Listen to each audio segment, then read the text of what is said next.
How do you do, ladies and gentlemen? This is Bill Stern with up-to-date news on the national picture in the world of sports. Today, an ever-growing enthusiasm for sports in general is reaching an all-time high.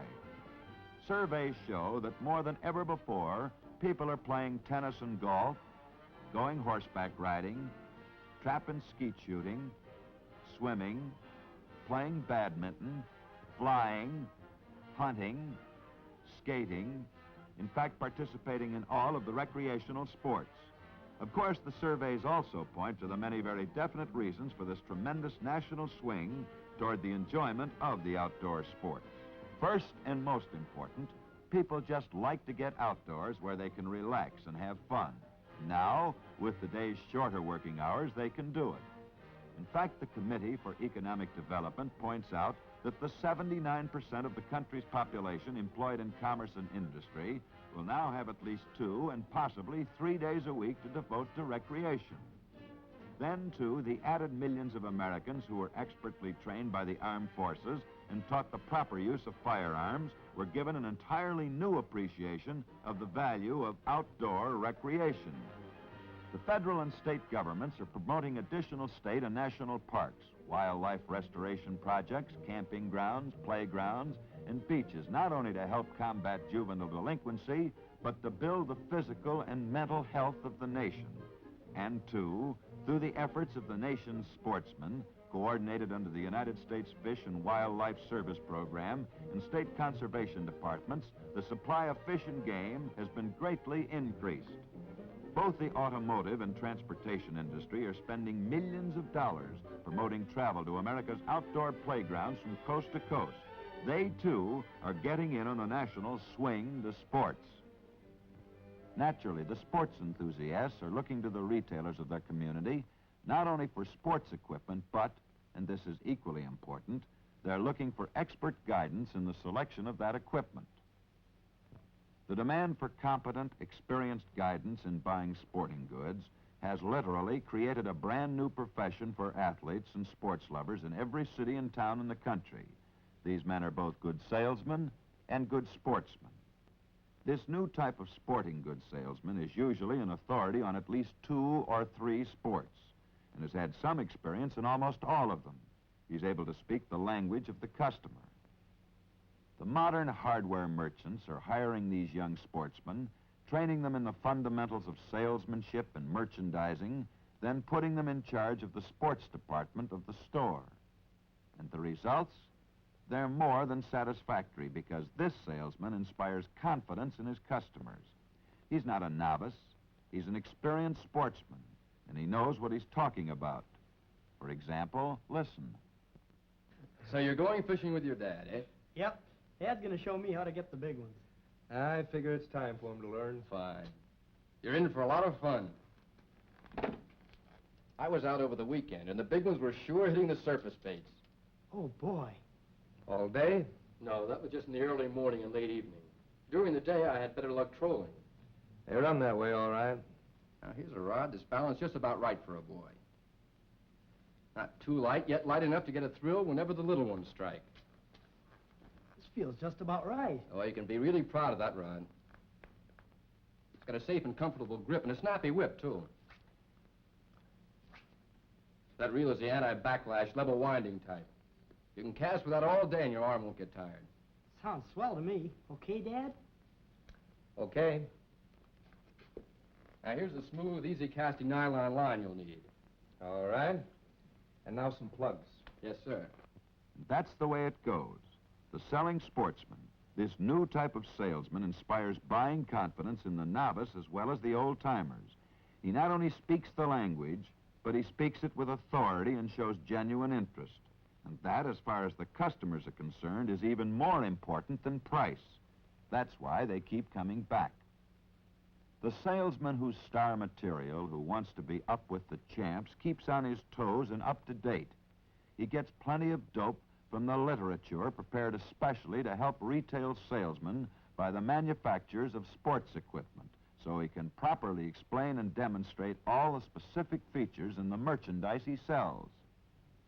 He always has the latest news on the fish and game regulations in his as well as the surrounding areas. And he knows the best hunting and fishing spots, too. He's always up to date on any changes in the national rules of all the sports. He's not just a salesman. When it comes to sporting goods and sports, he's really a sports specialist. And what's more, his boss, the hardware dealer himself, sees to it that the sports department is always amply stocked with a well-assorted line of sporting goods to meet the varying demands of every sporting season. His selection of merchandise is geared to meet the needs of his particular local community. In other words, if his community has the natural facilities for winter sports, water sports, golf, hunting, or what have you, he has plenty of stock on hand to supply these particular sportsmen with what they want, when they want it. But wait a minute. We've been talking about a well-rounded stock of all sporting goods. Look at that flock of guns and ammunition. How about it, young fella? Is there an exceptional number of hunters in your town? Why, no, Bill, not at all. Although I'll admit we had more hunters this year than we ever had before. But that's true all over the country. I guess we're just about average. Then why all the guns? Did the boss just go overboard on his supply of guns and ammunition? Gosh, no. This stock is just about right. It's a complete line. 22 centerfire rifles and shotguns. And plenty of ammunition to fit them all. No, we're not overboard. We've just got the works. People are funny when it comes to buying guns. They have a pretty good idea of what they want before they even come in. The boss and I found out that if we were going to gain any ground in the sporting goods business, it meant, first of all, a complete line of guns and ammunition. What do you mean, first of all? For a very definite reason. For instance, our jobber salesman and I were talking about a chart on that same subject. It appeared in the Retail Merchandisers Club Bulletin. Here it is. These figures are for total volume sold. Golf goods, almost 13%. Baseball, about 5%. But guns and ammunition, 39% of the total volume. And with another 13% for fishing equipment, that leaves about 30% for all the rest. You see, there's never been a time when so many people have been acquainted with firearms. There's a tremendous interest in guns and ammunition. Then, too, guns have a swell attention-getting value. The sale of a gun is usually the forerunner of the sale of several other items. There, Bill, does that answer your question on why the boss wants us to carry a complete line of guns and ammunition? It sure does, and thanks. Guess there's a lot to it. You have to know about advertising window display, store promotion, and even where to put the sports department in the store. Of course, that's the part of the business I'm still learning. The boss is the real expert on that stuff. He was in the hardware business before I was born. How about it, Mr. Hardware Merchant? Will you give us some of the angles on layout and display from your standpoint? Well, I'll tell you, Mr. Stern. I've been in this business a good many years. There are a lot of principles and facts that I've had to learn the hard way. Then, much of what I know, I've learned from my contacts with the representatives of the Retail Hardware Association, reading the trade publications, salesmen, and even my competitors. Now, you mentioned the subject of display. As far as I'm concerned, display begins with the store itself, the impression it creates. I'm even considering a new storefront, as modern as this. Then if I want people to come in and keep coming back, because that means profit for me, the store has to be attractive as a unit. So I try to keep it well lighted and have the fixtures modern. Then I try to make it easy for customers to shop around. So my departments are located and the displays set up according to demand and fast-selling items. I try to get the fullest use of my floor space with lots of shopping islands. Yet there's plenty of aisle space, too. But I'm forgetting.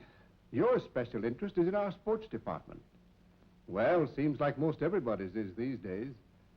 That's why I decided to have the best. A leading sports department in town. It's a traffic builder. And what's more, I've got it right up front, well exposed to all the store traffic. When people come in my store, they not only see the sports department, they're in it. And that's exactly what we want. Nowadays, with everybody spending more and more money for recreation, Well, naturally, I want to make it easy for them to spend it in my store. Like every other retail merchant, I learned a long time ago that attractive displays can account for over 50% of the store's sales. As you can see, my fixtures and shopping islands are the latest types. They get the merchandise out in the open, where it can be seen. These 5x10 islands were especially recommended by my association representative. I think they're ideal for displaying seasonal items, and they sell the merchandise with a minimum of handling.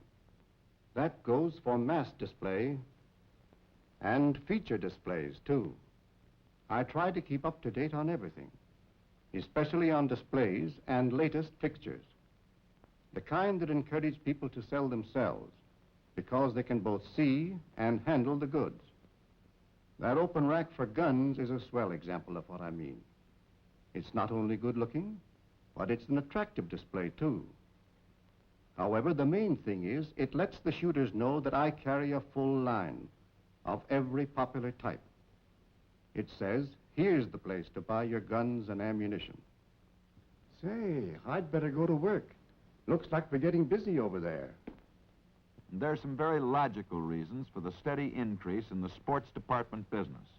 And one of the most important reasons is the new type sporting goods salesman we've been talking about. This man realizes that the success of the department means money in his pocket.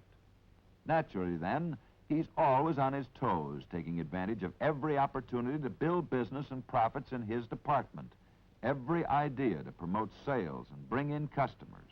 He's really enthusiastic about selling sports equipment.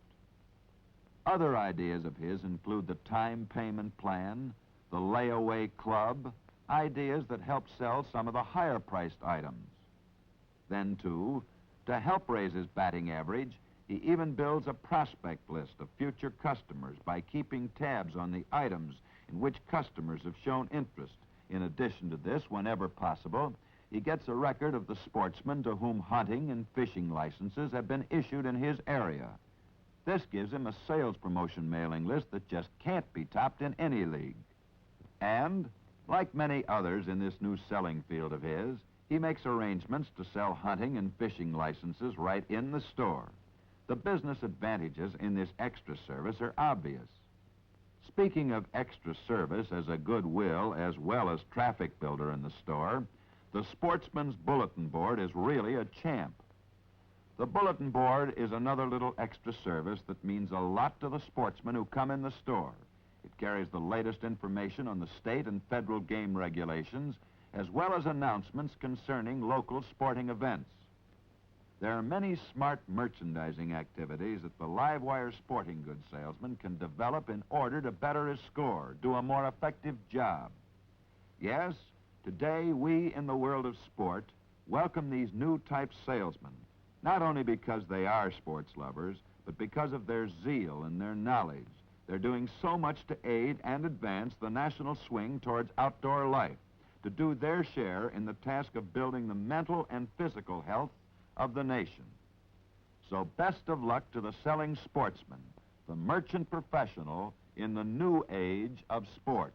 And now, a man you know and a man who knows you, Mr. Rivers Peterson, Managing Director of the National Retail Hardware Association. I have watched the shooting of this motion picture with a great deal of interest. It shows a merchandise arrangement that is pretty close to ideal for the successful operation of a sports department in a retail hardware store. Perhaps all of you cannot have such an ideal arrangement. Nevertheless, each can keep his sights high and aim for this ideal.